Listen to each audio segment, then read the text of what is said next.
Hello everyone, welcome to my General Hospital official channel. I hope everyone is having a wonderful day. Before we begin, please hit the subscribe button and give this video a thumbs up.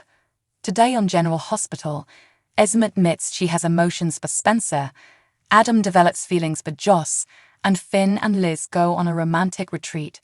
Finn and Liz arrive at Finn's friend's Vermont cabin. Finn starts looking for something right away and discovers a hammer and nails under the sink. "What are we doing? Hunting vampires," she quips. Liz and Finn venture into the woods with a bucket, a nail and a hammer, and Finn cautions her that things may get messy. They eventually find themselves tapping a tree for fresh maple syrup. Liz excels, whereas Finn fails badly. He claims that chasing vampires would have been simpler. They ultimately head back to the cottage to start dinner. When they return to the cabin, things rapidly become heated. They determine that dinner can be postponed. Esme brings Laura into the Invader to visit Alexis. Alexis inquires as to what she discovered about Nicholas. Before she goes on, Laura thanks her for keeping an eye on Esme, who is listening in at the door. Alexis tells Laura to tell her about Nicholas, and Laura tells her about all the sites they visited in Europe and how they discovered he's been detected in Geneva making withdrawals from his bank. She knows her son is alive, but he doesn't want to be found for whatever reason. Laura thinks she could persuade him that his actions are causing harm to everyone who cares about him. Nicholas, according to Alexis, made a lot of wrong decisions and did a lot of bad things, and the only thing he could do was run and hide.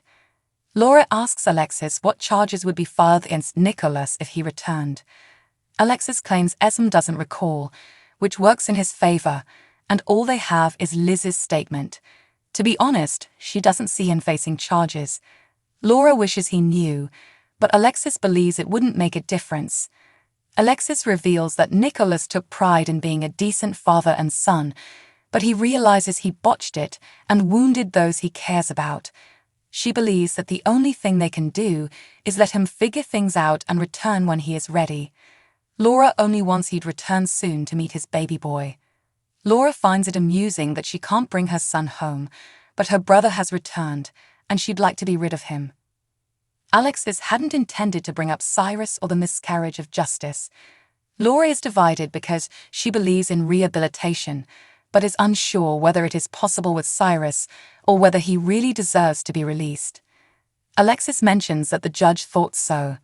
Laura wishes to believe in him, but it will be a long time before she can.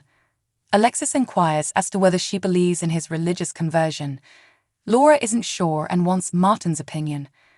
Esme interrupts to remind Alexis about an upcoming conference call. Laura promises to get out of her hair.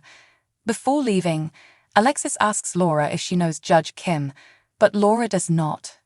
Laura walks away, and Esme approaches Alexis for a raise. She confesses that she wants to go since Kevin and Laura's apartment is too crowded now that they've returned. Alexis wonders if this is the true cause. Esme admits she's developing feelings for Spencer. TJ visits Mason in the hospital to check on his incision, but an enraged Mason informs TJ that he wants more damn medicines. TJ says he'll let his surgeon know he's still in pain, but that he's getting the necessary medication right now. Mason yells for another doctor, but TJ claims any doctor would agree with him. Mason screams at him, ranting about how sick he is of hearing his whimpering and how he used to never shut up when he was down there too. TJ knows he is one of the men that imprisoned him. Mason chuckles and says he's stoned and doesn't know what he's saying. TJ storms out, telling him he will pay for what he did. Austin notices TJ leave the room and rushes to check on Mason. Austin is curious about what Mason told the cops. Mason claims he informed them that he kidnapped Ava for him. Mason laughs at Austin's expression and says he hasn't talked to the cops yet, but he's confident they'll make a deal with him. He reveals that he intends to sell Austin out and claim that they were both involved in the kidnapping. Austin claims they'll never believe him, but Mason is confident they will. He claims they've been seen together multiple times and that he'll inform the cops. Austin was the boss, and he was only the henchman. Mason intends to take Austin down with him because he's been a pain in his ass for years, and wants to see how high and mighty he is in a prison cell with him. Austin walks away. When Joss calls to check on Trina, she is working at the gallery. Trina inquires if an art book has been delivered to her, but Joss responds that it has not. When someone steps in, Trina lets Joss go, and it happens to be Cyrus. Trina asks Cyrus what he's doing here, and he claims he's been freed from Pentonville and came here to meet Ivor and purchase some art. He claims that finding her was an accident, but Trina is skeptical. Cyrus explains that he already saw her mother, who advised him not to look for her. Trina proposes that he leave, and he agrees. But first, he apologizes for what he's caused her and her mother. When Spencer comes, she yells at him to get out. Spencer is surprised to see Cyrus, who requests Spencer to address him as uncle. Trina finds Spencer was unaware Cyrus had been released, and she informs him that her mother is seeking a restraining order against him. Cyrus is aware that she is upset with him, and he regrets what he did to her and her mother, but he is attempting to make apologies after discovering the Lord. Spencer knows this, according to Cyrus, because he did everything he could to protect him at Pentonville.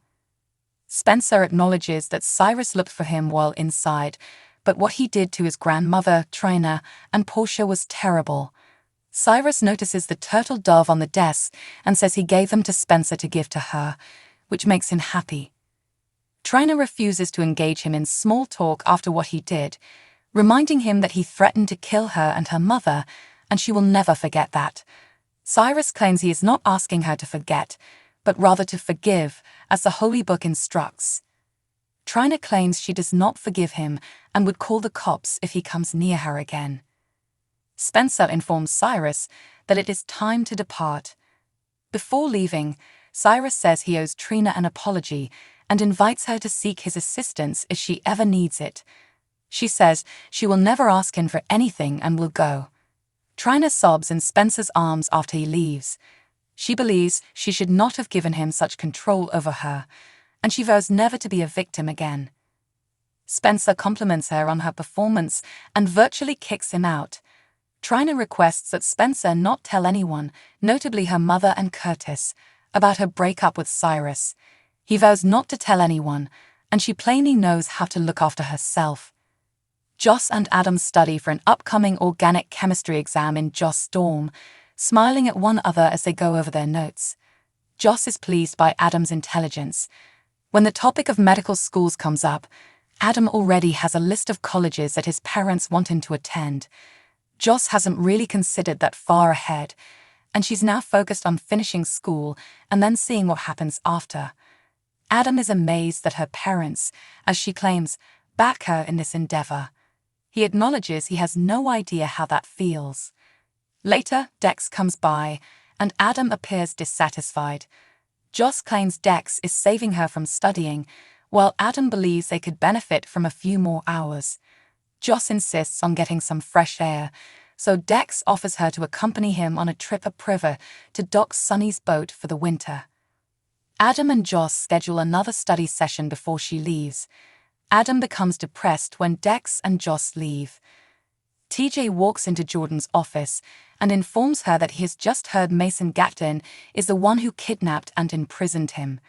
He reveals that he was treating Gatlin today when something in his voice reminded him of something. He says they have to make sure Mason gets prosecuted for what he did, but Jordan argues they can't. She claims there is no evidence, he was disoriented while being detained in custody, and no prosecutor would pursue this case. Mason, she adds, will be prosecuted with kidnapping and attempted murder for what he did to Ava. TJ is overjoyed for Ava, but he wonders where his justice is and rushes out. Austin returns to Mason's room in the hospital and closes all the blinds. Mason asks if he's come to beg for his breath to be saved. Austin informs his cousin that he would not beg him as he puts on gloves. Austin is aware that his cousin will not assist him, and Mason confirms, "Not on your life." Austin tells Mason that it's time for him to help himself and switches off Mason's equipment. He then grabs a pillow and walks over to his cousin. Mason chuckles, saying he lacks the courage. So what do you guys think about this update? Let me know in the comments below. And if you like my videos, please press like and subscribe for more. I'll see you guys next time.